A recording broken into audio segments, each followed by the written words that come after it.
Halo semuanya, saat ini kita sedang berada di studionya Studi Arsitek dan sekarang kita akan melakukan sesi wawancara dan akan sedikit room tour. Kebetulan saat ini kita sudah sedang bersama foundernya yaitu Pak Ivan. Halo Pak Ivan, Halo, gimana kabar hari ini? baik. Oke, sebelumnya terima kasih juga Pak sudah menerima kami hari ini. Ya, sama-sama. Ya, sebelum melakukan sesi wawancara, mungkin kita akan keliling terlebih dahulu, ingin melihat-lihat ruangan apa aja yang ada di sini dan apa fungsinya dari setiap ruangan tersebut. Baik. Eh, oke, terima kasih. Salam kenal teman-teman Unindra ya. Berlima hari ini udah hadir. Alhamdulillah sehat semua. Terima kasih sudah berkunjung ke studio kami, Studie. Sebetulnya studio kami ini studio kecil ya, bisa dibilang studio kecil. Kita juga gabung dengan rumah tinggal, tepatnya rumah saya pribadi. Terus kita di studio hanya punya 2 ruang kerja. Jadi satu ruang kerja bersama tim, satu lagi ruang meeting. Jadi hanya 2 ruangan itu gitu. Jadi sangat sederhana. Kita berada di sebuah perumahan dan ini lokasinya di Hook. Jadi karena ini Hook, saya bisa tempatkan 2 fungsi fasad di sini. Fasad yang satu sebagai hunian tempat tinggal, satu lagi untuk kantornya Studie gitu. Nah ini kantor kita mau dari luar atau ke dalam langsung? Dari luar boleh, ayo. Ini yang saya bilang ini fasadnya untuk kantor. Jadi kantor kita emang kita bikin, ini kan matahari pagi dari sini ya. Jadi kita kasih banyak perlindungan bangunan dan suhu udaranya lewat vegetasi-vegetasi ini gitu. Makanya di sini saya taruh pohon-pohon gede tuh biar pas kita masuk ke balik pagar, lihat tuh udah nggak ada matahari masuk kan ya, udah teduh gitu. Ini juga temboknya kita bikin private biar tidak terlalu terganggu dari luar. Nah, ini untuk parkir tamu. Perlu ke fasad yang sana atau kantor aja? Boleh. Jadi keuntungannya di Hook kita bisa dapat dua fungsi fasad gitu. Nah, yang ini buat hunian tempat tinggalnya gitu. Ada yang mau ditanya sampai sini? Ide konsep dari bangunan ini tuh apa? Nah, ini tropical aja. Ini bangunannya tropis aja, makanya di sini banyak bukaan-bukaan jendela, tapi kita mainin lagi dengan vegetasi yang baik supaya menghalau, nggak over sunlight gitu, nggak terlalu panas gitu.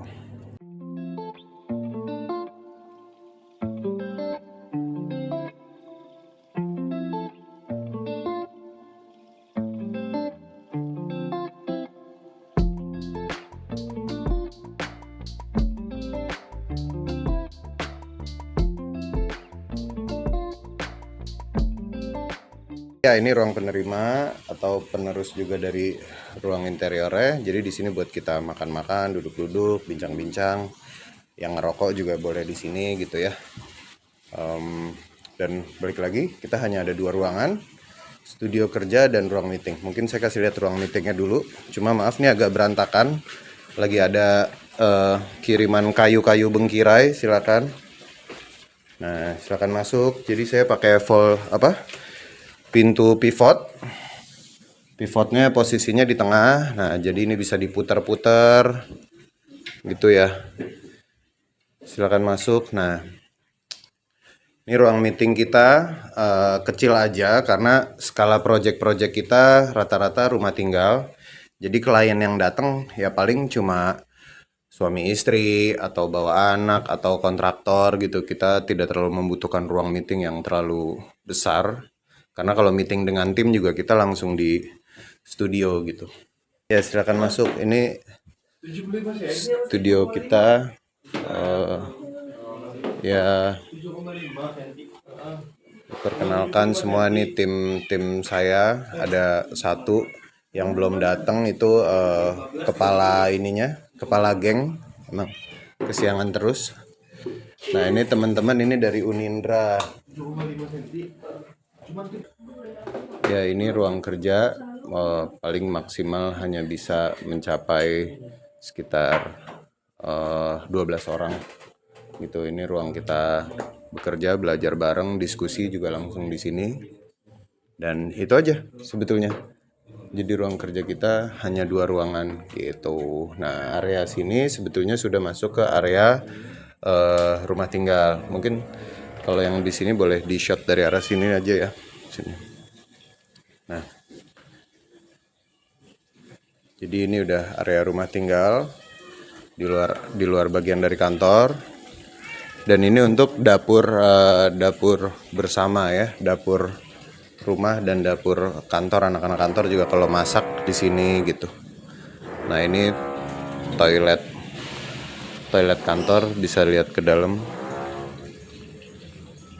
Itu tembus ya ke sana.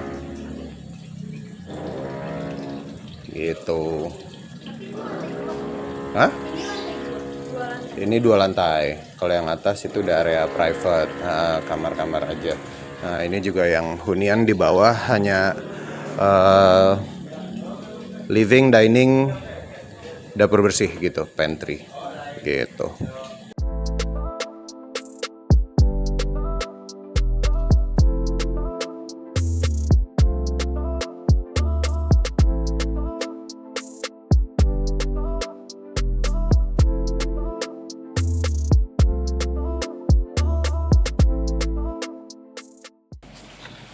Oke, halo semuanya.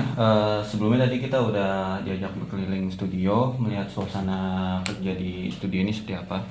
Nah, sekarang kita akan ngobrol-ngobrol singkat mengenai arsitektur tentunya bersama Pak Ivan Eldo, selaku founder dari studio. Halo Pak. Halo. Apa kabar Pak? Baik. Apa kabar? Baik Pak. Terima kasih banyak Pak sudah mau menyempatkan waktunya untuk mau mengobrol dengan kami hari ini. Siap. Nah, saya ada beberapa pertanyaan mengenai arsitek. Tapi sebelum ke sana boleh ceritain dikit nggak Pak?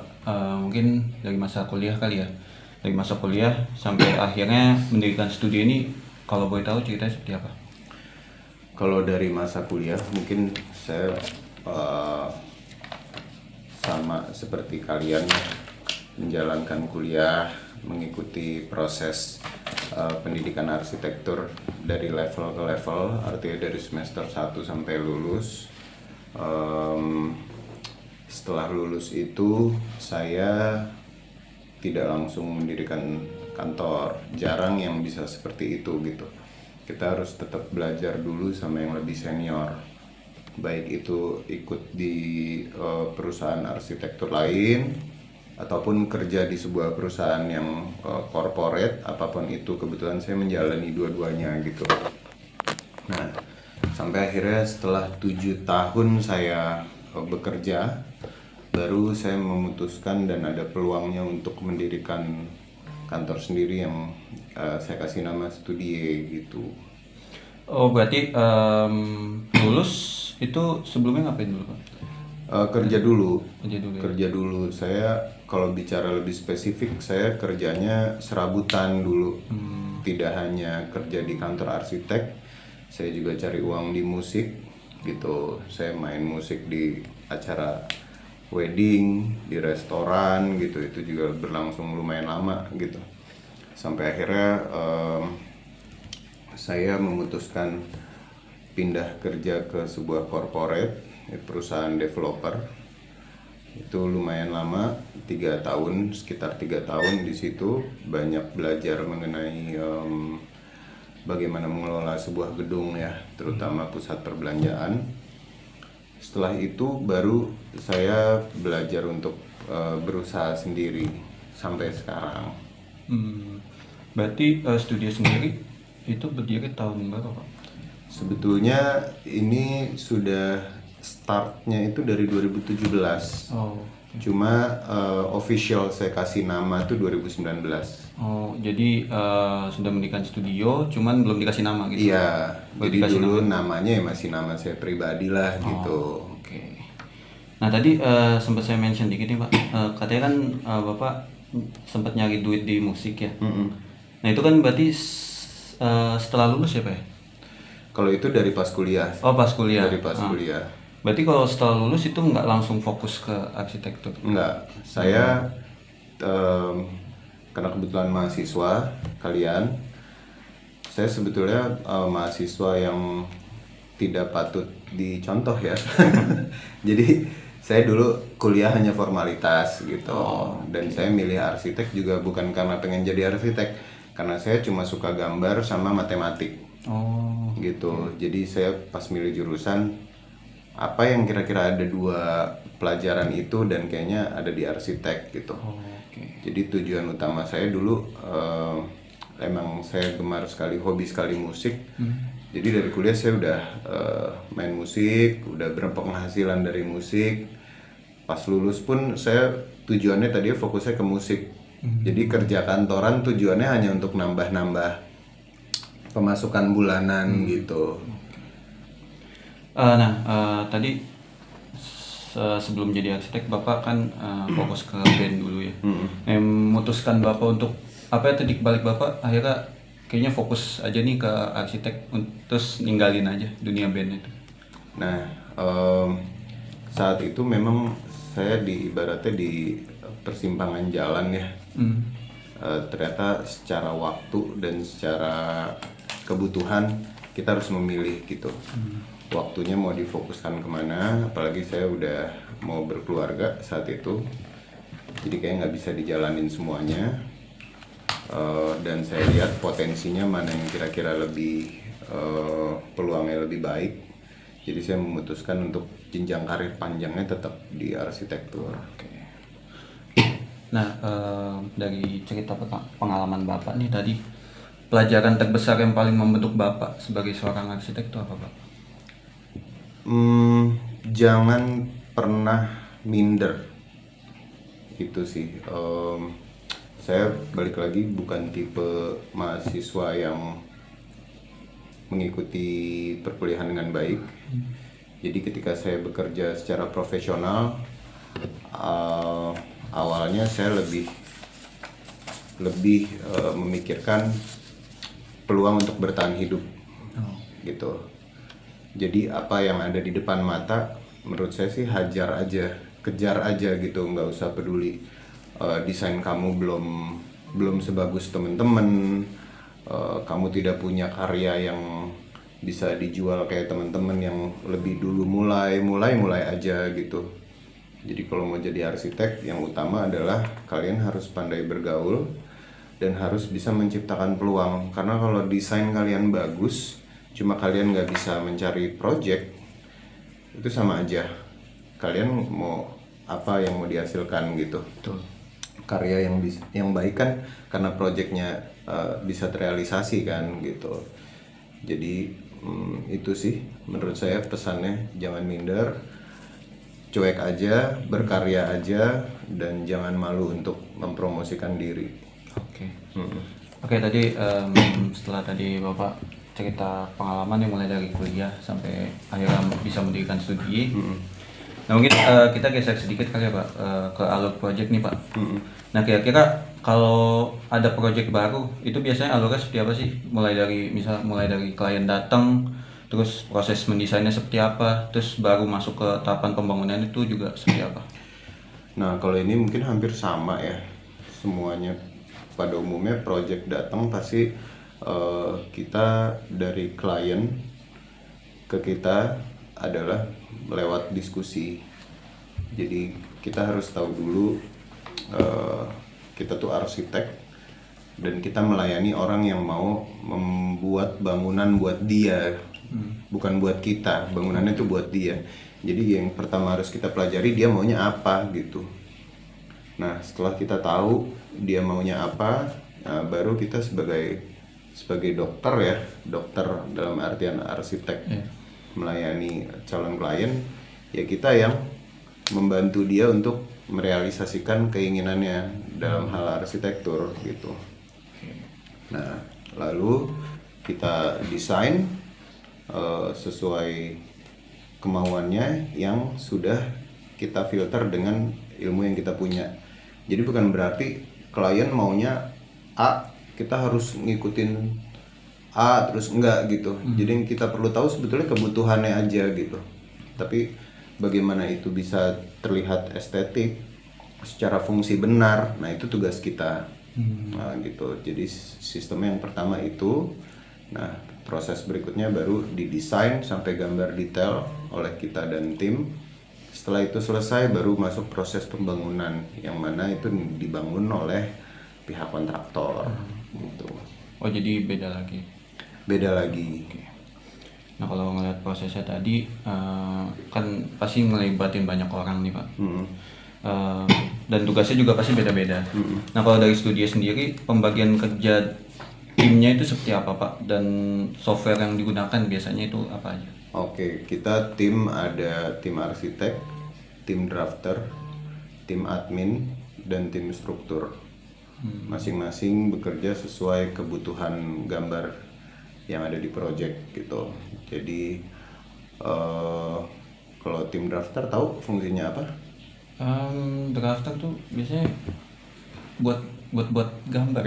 Ya, Setahu saya sih itu. drafter itu yang menerjemahkan desain ke gambar kerja. Oh, Nah, kalau kamu tadi tanya software, ya softwarenya kita pakai CAD ya. AutoCAD.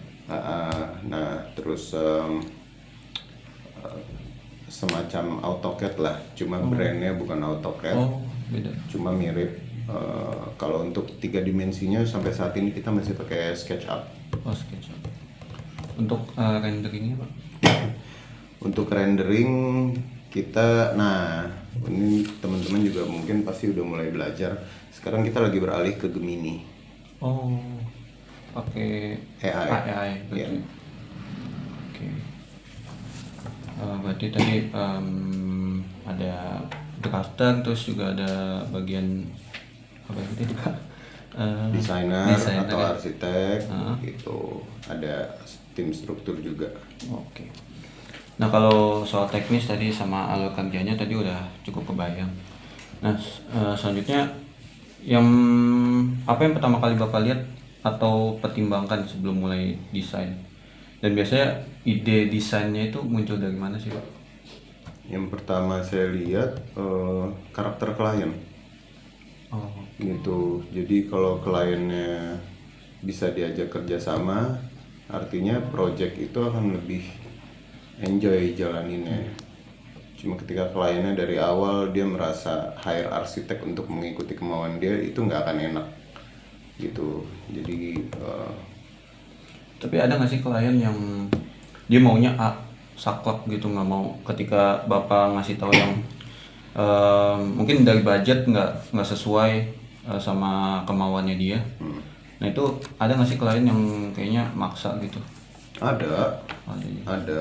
Nah, kita juga harus tahu bahwa kita punya batasan gitu. Kalau misalkan kita udah kasih saran yang baik, tapi klien ini tetap maunya sesuai pilihan dia yang menurut kita kurang baik, kita tidak bisa paksain juga. Gitu. Tugas berat arsitek adalah di situ, kita pengen punya karya bagus, tapi tergantung kliennya mau apa enggak ya kan. Nah kita nggak bisa paksain. Kenapa? Satu, yang tinggal di situ bukan kita, balik lagi. Kalau dia udah kita arahin tapi nggak mau denger, ya udah turutin aja gitu. Oke. Yang penting kan dia seneng, dia tinggal di situ juga dia seneng, itu yang utama. Berarti lebih mengutamakan kliennya, Iya kebutuhannya dong. klien. Nah kalau dari studio sendiri ada karakteristik desain sendiri nggak Pak? Mungkin lebih ke rumah-rumah kontemporer atau minimalis. Karakter sebetulnya secara benang merah, kayak tone color atau detail tertentu kita nggak ada. Cuma kita emang selalu memikirkannya di planningnya, di layout. Yang pertama, bagaimana layout tersebut bisa dibuat dengan nyaman. Yang kedua, kita kalau diperhatikan bangunan-bangunan kita sebetulnya dari sebuah geometri yang sederhana. Jadi bangunan kita tuh nggak rumit, mudah dibangun, mudah dipahami gitu. Jadi dari bentuk yang sederhana kita cuma modifikasi sedikit gitu supaya terlihatnya lebih estetik. Tapi tadi saya lihat juga Kayaknya materialnya bukan yang wah banget juga ya. Iya, memang kita bukan segmen yang pakai material-material premium kok. Dan kayaknya lebih mengutamakan cahaya ya. Maksudnya memanfaatkan cahaya supaya lebih banyak masuk ke dalam. Salah satunya ya supaya tujuannya bangunannya punya bangunan sehat gitu ya, udaranya baik, cahayanya hemat energi gitu. Oke, tadi soal desain tadi sudah. Nah, kalau ngomongin soal kondisi lapangan nih Pak, seberapa besar sih pengaruh site dan lingkungan sekitar buat sama keputusan desain yang dibuat? Seberapa besar pengaruhnya udah pasti kalau bicara persentase 100% dia punya pengaruh. Kan kita ngedesain lihat kondisi site-nya dulu. Oke. Ukuran site-nya berapa, kondisi sekitar site bagaimana, hadap mana site-nya, arah mataharinya dari mana. Jadi seberapa pengaruh menurut saya itu paling penting. Gitu.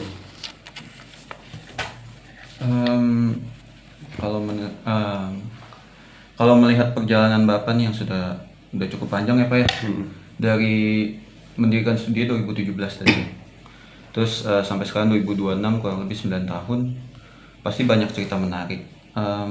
Nah, dari semua proyek yang pernah Bapak tangani, Bapak pernah buat, yang paling berkesan tuh ada nggak Pak? Terus sampai sekarang mungkin masih diingat ceritanya. Nah, hampir setiap project punya kesan masing-masing.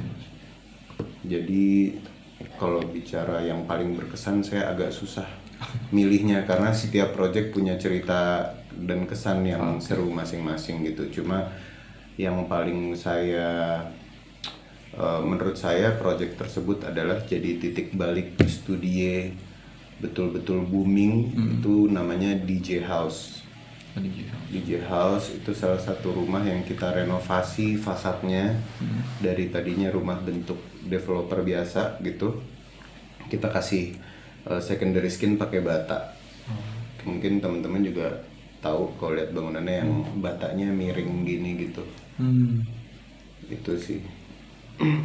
Karena dari situ kalau musisi tuh dia bikin single terus singlenya booming semua orang denger. Nah itu mungkin di project itu tuh projectnya booming, dipublish di banyak media gitu, akhirnya nama kita juga naik gara-gara itu. Berarti salah satu project yang memang booming dan dilihat banyak orang gitu ya.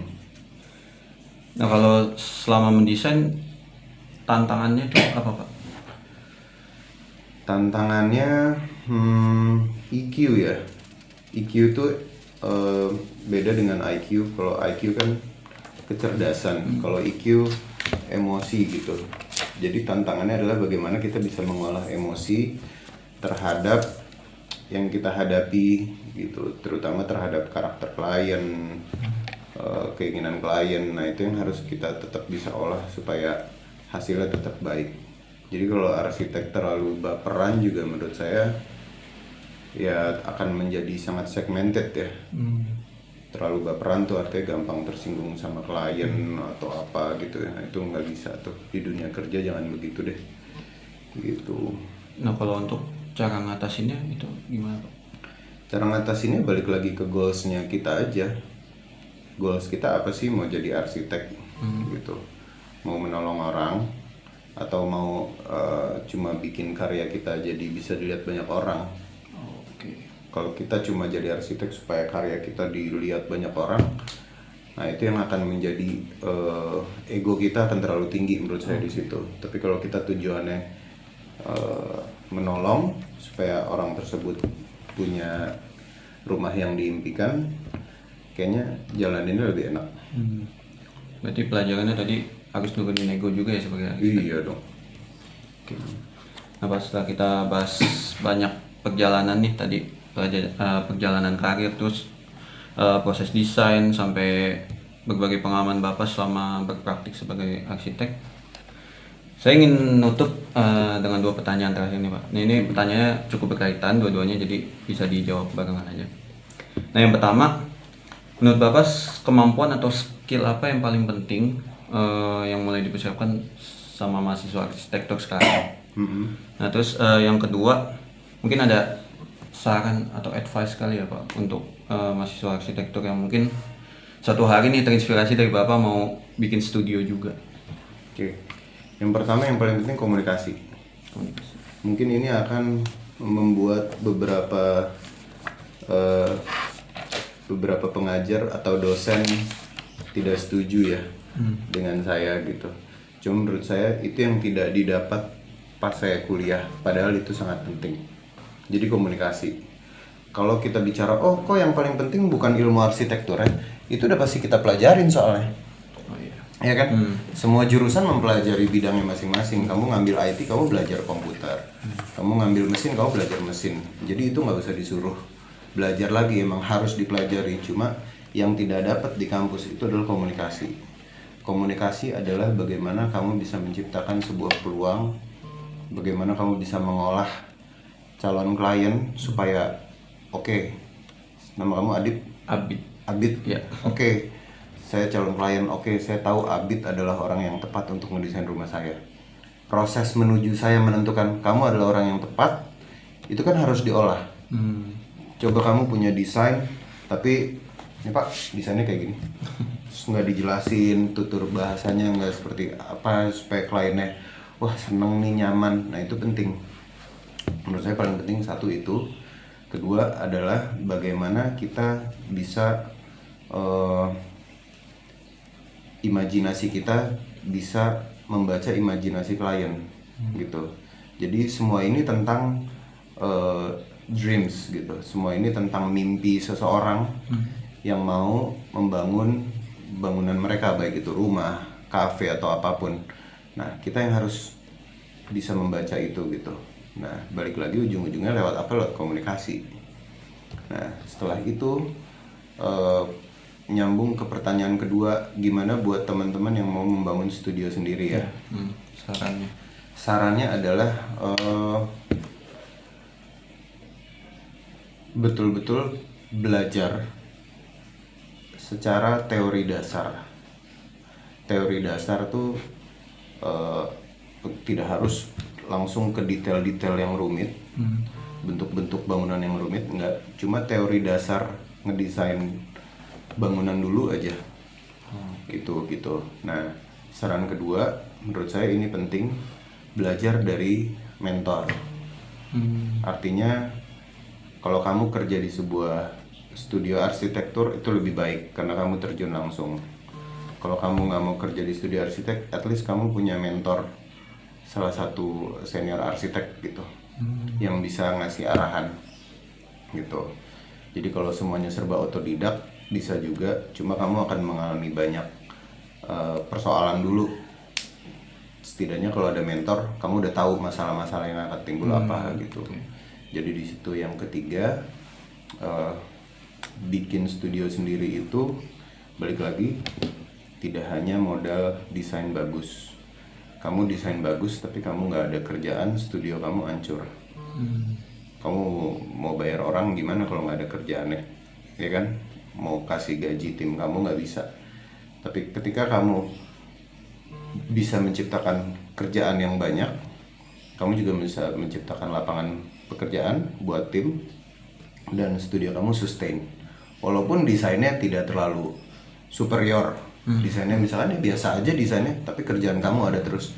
Itu lebih penting daripada desain kamu wah heboh apa, cuma operasionalnya nggak sehat misalkan. Jangan sampai kayak gitu. Sorry Pak, nambahin dikit. Berarti kalau dari Bapak, kayak pernah nggak sih promosi yang mungkin di billboard atau di mana gitu, atau mungkin sebatas Instagram atau dari mulut ke mulut Pak? Iya, dari mulut ke mulut, sama sekarang terbantu sama sosmed ya. Oke. Berarti terbantu sama media sosial juga ya Pak ya? Banget. Oke, itu tadi obrolan singkat saya bersama Pak Ivan Eldo sebagai founder dari Studi. Sekali lagi terima kasih banyak Pak sudah mau meluangkan waktunya untuk ngobrol. Terus tadi juga udah diajak berkeliling ke studio. Semoga Studi semakin sukses ke depannya. Amin. semakin banyak project-project baru yang menarik lagi. Amin. Terus juga semoga nanti kita bisa ngobrol di lain waktu, bisa ketemu. Siap. Oke. Terima kasih banyak ya Pak ya. Sama-sama, terima kasih.